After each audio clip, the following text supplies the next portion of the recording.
चलो भाई देखिए हम लोग प्रीपोजिशन का अगला टॉपिक है हमारा क्या है ऑन है ना। हम प्रीपोजिशन में अगला टॉपिक ऑन पढ़ रहे हैं, ध्यान से देखिए बाबू। हम पढ़ रहे हैं क्या, ऑन पढ़ रहे हैं। देखिए बाबू, जो ऑन है इसका मतलब क्या होता है, समथिंग टचिंग सरफेस।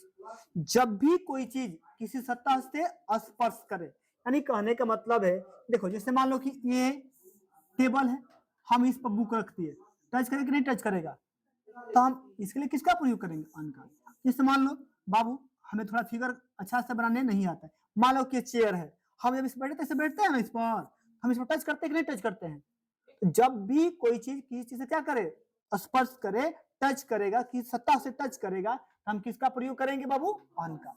जब कोई चीज सतह से क्या करे, स्पर्श करे, टच करे, तो हम वहां पर किसका प्रयोग करेंगे। क्लियर है। तो देखो यही है कि हम ऑन का प्रयोग करेंगे। आइए देखिए ध्यान से, देखो बाबू, Kangana Ranaut is sitting dash a chair, है ना। तो अब तो कंगना रनावत जब कुर्सी पर बैठेगी तो सतह टच नहीं करेगा, करेगा ना। जब सतह टच करेगा तो हम किसका प्रयोग करेंगे बाबू, ऑन का। आ रही बात समझ में। देखिए ऑल द स्टूडेंट्स, जैसे आप सब लोग बैठे हैं, है ना, ऑल द स्टूडेंट्स और सिटिंग, देखिए सभी छात्र बैठे हुए हैं, डैश द बेंच, बेंच पर। जब आप लोग बैठो बेंच पर तो बेंच से टच नहीं कर रहे हैं, आप लोग टच कर रहे हैं ना। जब टच कर रहे हैं हम किसका प्रयोग करेंगे, क्लियर है, कोई दिक्कत। अब देखो कंसेप्ट 2 है, देखो जिस चीज पर अगर हमें सावधानी से बैठना हो, है ना, हम उसके लिए ऑन का प्रयोग करेंगे। जिस पर रिलैक्स बैठना हो, कोई टेंशन नहीं हो, न गिरने का, तो हम वहां पर इन का प्रयोग करेंगे। अब जैसे मान लो कि जो साधारण कुर्सी बैठेंगे, है ना, डरा पीछे गिर जाएगी। वही देख तो हॉस्पिटल वाला कुर्सी देखे हो, हॉस्पिटल कुर्सी देखे हो, मरीज तो ऐसा लेटा हुआ है तरह, कितने डर रहता है।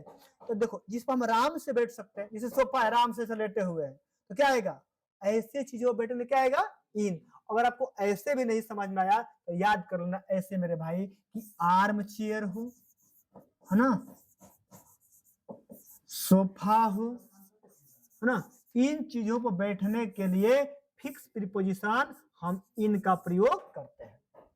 आर्म चेयर, आर्म चेयर समझ में आता है ना, हॉस्पिटल में देखे हो ना, है ना, या सोफा हो, इन पर बैठने के लिए फिक्स प्रीपोजिशन हम किसका प्रयोग करेंगे, इन का प्रयोग करेंगे, ठीक है। तो Modi ji is sitting dash an arm chair, है ना। तो आर्म चेयर पर बैठने के लिए हमें किसका प्रयोग करना पड़ेगा, इनका। अब आर्म चेयर पर टेंशन रहेगा, गिरने का नहीं रहेगा ना, या आपको फिक्स प्रीपोजिशन के आर्म चेयर के लिए हम किसका प्रयोग करेंगे, इनका। चलो आइए करें कि Ravi Kishan is sitting dash a sofa, armchair हो चाहे सोफा हो, हम उसके लिए फिक्स प्रीपोजिशन किसका प्रयोग करते हैं बाबू, इनका। क्लियर है, कोई दिक्कत किसी को। He is sitting dash the bed, देख मेरे भाई बेड को बात समझो। देखो अगर बेड पर, अच्छा देखो बेड का मुख्य काम क्या है, किस लिए बना है बेड, सोने के लिए। देखो जब बेड पर सोने की बात आएगी ना, तो बेड के पहले हम द का प्रयोग नहीं करेंगे। तो डिटेल हम कहां पढ़ेंगे, आर्टिकल में पढ़ेंगे। जब बेड पर सोने की बात होगी तो हम बेड के पहले आर्टिकल का प्रयोग नहीं करेंगे। अब वो देखो जब बेड पर सोने की बात करें, जब बेड पर सोने की बात करेगा तो उसके लिए फिक्स प्रीपोजिशन क्या आता है, ऑन। लेकिन अगर हम लोग हिंदी भाषी बोलेंगे वह बिस्तर पर सोई हुई है, तो हम क्या करते हैं, ऑन द बेड, क्या हो जाएगा, गलत हो जाएगा। जब सोने की बात होगा तो हम हमेशा बेड के लिए किसका प्रयोग करेंगे, इनका, और हम उसके साथ आर्टिकल द का प्रयोग भी नहीं करेंगे। हाँ जब बैठने की बात हो, खड़ा होने की बात हो, तो हम किसका प्रयोग करेंगे, ऑन का, और उस समय द का प्रयोग होगा। देख मेरे भाई, he is sitting dash the bed, बैठने की बात कर रहा है तो किसका प्रयोग करोगे, अरे भाई बिस्तर पे बैठे हुए टच होगा कि नहीं होगा, सता टच होगा ना। लेकिन रानी इज स्लीपिंग डैश बेड, रानी बिस्तर पर सोई हुई है। जब रानी बिस्तर पर सोई हुई है तो क्या उसके लिए हम किसका प्रयोग करेंगे, जब बेड पर सोने की बात होगा तो उसके लिए फिक्स प्रीपोजिशन क्या होता है, इन। बाबू यहाँ पर क्या आएगा, देखो जब सोने की बात किया है तो बेड के पहले द का प्रयोग किया है, नहीं। जब सोने की बात होगा तो हम बेड के पहले आर्टिकल का प्रयोग नहीं करेंगे।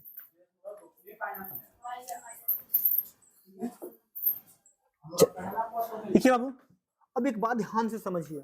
देख मेरे भाई, जिस जगह पर इनका हम लोग प्रयोग करते हैं, जिस जगह पर किसका प्रयोग करते हैं, इनका, और उसमें गति पकड़ ले, क्या पकड़ ले बाबू, गति, तो हम उस जगह पर प्रयोग करेंगे इनटू का। अरे बात समझ में, मैं आपको बताया भी था ना पिछले क्लास में, अगर जहां इन हम भरते हैं वहां क्या पकड़ ले, गति, हम वहां पर किसका प्रयोग करते हैं, इनटू का। बाबू जहां हम आन का प्रयोग करते हैं और वहां पर पकड़ ले गति, क्या पकड़ ले, गति। गति समझ में आता है ना, गजन वाला मत गति समझ लेना, ठीक है। हाँ, मोशन। बाबू यहाँ पर हम किसका प्रयोग करेंगे, अरे बात समझ में। देख मेरे भाई, आई सा मिस्टर शाह, मैंने मिस्टर शाह को देखा, फॉलिंग, गिरते हुए, डैश द आर्म चेयर, कहा, आर्म चेयर पर, है ना। जब मैं आर्म चेयर पर किसका प्रयोग किया था, इनका, लेकिन जब कोई गिरेगा तो कैसे गिरेगा, गति के साथ, और जहां इन गति पकड़ लेगा हम किसका प्रयोग करेंगे, इनटू का, और जहां आन गति पकड़ लेगा अपान का। तो मैंने मिस्टर शर्मा शाह को देखा गिरते हुए आर्म चेयर पर, तो कोई गिरेगा तो कैसे, गति के साथ गिरेगा, तो वहां पर किसका प्रयोग करोगे, इनका प्रयोग होता है ना आर्म चेयर के साथ, लेकिन जब गति आ गया है तो किसका प्रयोग, आप लोगों को बातें समझ में आ रही है बाबू। आगे देखो, Khesari jumped dash the bed after returning his election, माने इलेक्शन से लौटने के बाद, इलेक्शन से लौटने के बाद क्या हुआ, अपने बिस्तर पर कूद गया, बिस्तर पर कूद गया। तो जब कूदेगा तो कैसे कूदेगा, गति होगा ना, जब बिस्तर पर कूदे तो गति होगा, और जब गति होगा तो हम किसका प्रयोग करेंगे, अपान का। हाँ, आप ये आपको डिटेल में पढ़ना है, अपान, टेंशन लेने की जरूरत नहीं है। आया बात समझ में।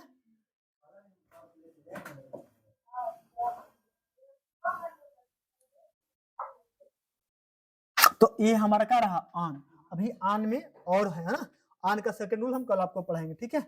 आज बस इतना ही रहने दीजिए।